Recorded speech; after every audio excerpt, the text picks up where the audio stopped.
Hi, I'm Dr. Shabana from Smile Dental. Today I'm going to discuss about the topic third molar. Third Moller అంటే జ్ఞానదంతము. మన oral క్యావిటీలో వచ్చే last tooth third Moller అనమాట. ఈ third Moller ఎరెప్షన్ time అనేది 16 years నుంచి 25 years లోపు వస్తుందన్నమాట. రాలేదు అంటే నో ప్రాబ్లం ఏం లేదు. కొంతమందికి 4 జ్ఞానదంతాలు కంప్లీట్గా వచ్చేస్తాయి, ఏ ప్రాబ్లం లేకుండా, పెయిన్ లేకుండా. కానీ 80% మెంబర్స్కి ఇది వచ్చినప్పుడు పెయిన్ అనేది వస్తుందన్నమాట. స్వెల్లింగ్ పెయిన్ అనేది వస్తుందన్నమాట. సివియర్ పెయిన్ వస్తే కనుక మీరు డెంటిస్ట్ని కన్సల్ట్ అవ్వాలన్నమాట.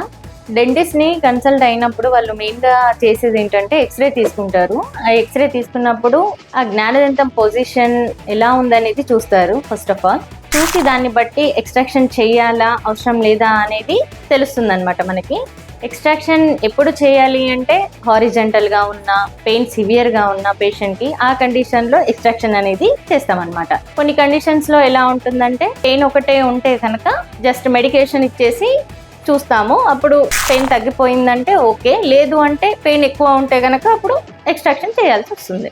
ఇలాంటి డెంటల్ ప్రాబ్లమ్స్ మీకు ఏమన్నా ఉంటే నియరెస్ట్ స్మైల్ డెంటల్కి విజిట్ చేయండి. For more informative videos please subscribe డాక్టరా.